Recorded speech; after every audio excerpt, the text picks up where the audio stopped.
Hey everybody, welcome back to The Way Ramen. So in the last video, when I tried to follow Keizo's shoyu ramen recipe, I ended up with about 8 liters of chicken stock. So needless to say, I have a lot of extra stock that I can use to do some experiments with.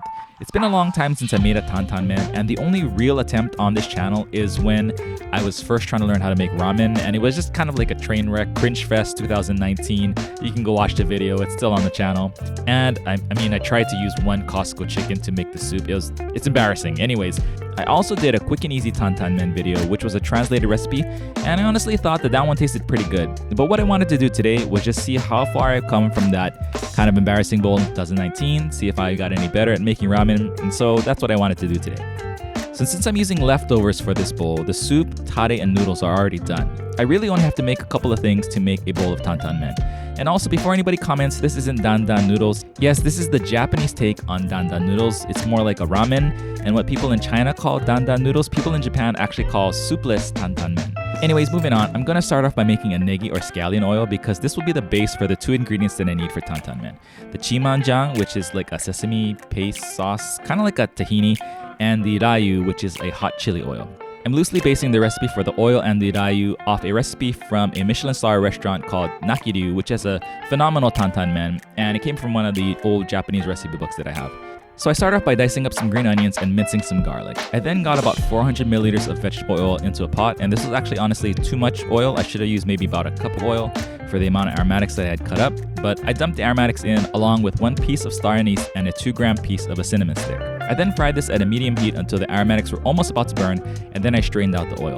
While the oil was going, I ground up some toasted sesame seeds in a mortar and pestle, and this is to make the chimanjang. Just after the oil was strained, I added a little bit of it at a time into the ground sesame seeds to make what's essentially a flavored, watered-down tahini. I've used the roasted tahini cut with negi oil in the past, and that works just as good, if not better than what I made here, but I've never made this from scratch before, so I wanted the experience, and so that's what I'm doing today. While the negi oil was cooking, I also measured out and mixed about 30 grams of Korean chili powder with ichimi togarashi. The Korean chili powder is a lot less spicy than the Japanese chili powder, so I went heavier with the Korean chili powder because I can't really handle too much spice. And then I added a small amount of water to the chilies to moisten them just so they don't burn when I add them to the hot oil. I poured the strained negi oil back into the pot and then heated up. I added a few Szechuan peppercorns and then added the chilies in.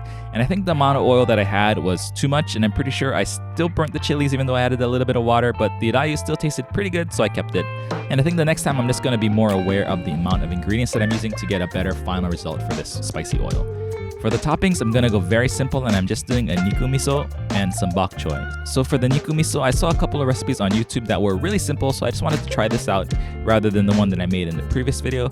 So I stir-fried about 70 grams of ground pork until it was fully cooked through, then deglazed with some sake and shoyu. Then I added about a tablespoon of tenmenjang, which is kind of like a Japanese sweet miso, similar to a hoisin sauce, but more miso-y, if that makes any sense. And then I added a few shakes of white pepper, and that was it. I think I might have added a little bit too much shoyu because it came out a little bit too salty, so I'll try to dial it in the next time. For the bok choy, I wanted a very specific look this time, so I sliced them into thin strips and then blanched them just until the leaves turned into a nice dark green color. Then I cooled them down under running water. I squeezed out the excess moisture and then sliced them into about 3-inch pieces. I also chopped up some cashew nuts to sprinkle on the top for a topping as well. And that's pretty much it with the prep, so I just had to get the soup heated up here and then I could put it all together. So into a warm bowl, I added 20 milliliters of the shoyu tare I made in the last video. Thumbs up on this video if you're a true fan and you know what happened to this tare between the last video and this one. And about 4 tablespoons of chimanjang sesame sauce. And I honestly think I needed a lot more of this. I also added about a teaspoon of vinegar and about 2 tablespoons or 30 mils of rayu. And the rayu is something you can add as much as you want depending on how spicy you want it. And then I also added some white part of some chopped green onion. When the soup was nice and hot, I dropped my noodles in to cook and then poured 300 milliliters of soup into the bowl. And when the noodles were done cooking, I took them out, strained them really well, and then added them to the bowl. I topped with the niku miso, bok choy, chopped cashews, and about a tablespoon more of rayu. And that was my 2021 attempt at tantanmen. So this was not bad, but it had some pretty glaring mistakes once I tasted it. One, it was just a little bit too salty. I had assumed that 20 milliliters of tare was going to be a good amount since I'm using basically the same amount of soup to tare as the shoyu ramen video, but the issue was the niku miso was just a little bit too salty, and add to that the sesame seeds I used to make the tahini was also seasoned. I didn't notice this till after I made it, and also the cashews were also salted, so all in all it turned the whole bowl into something that was just a little bit too salty, at least for me.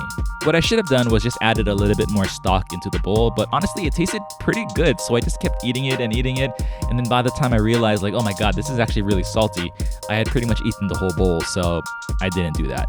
I also think that the zasai pickles that I used in the quick tantanmen video was a flavor that was noticeably missing in this bowl. I didn't think they were that important, but they definitely add a complexity to the soup, and I think that in future tantanmen bowls that I make, I'll be sure to add them. The noodles also were not the right noodles for this bowl. I was using leftover shoyu ramen noodles, and this bowl could have really benefited from some thinner barikata, almost tonkotsu style noodles. I'm also trying to figure out how to make my tantanmen soup look better. When I make it, it always just kind of seems like it looks like a shoyu ramen with stuff floating at the top. I think maybe using a paitan instead of a chintan might help this.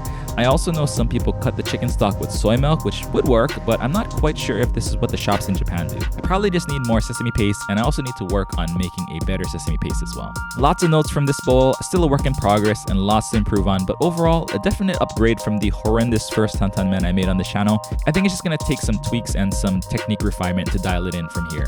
Hopefully sometime in 2022 I can make a better version of tantanmen that I'm a little bit more proud of than this bowl. Anyways, that's it for this one. Thank you all so much for watching, and I'll see you all in the next video. Peace.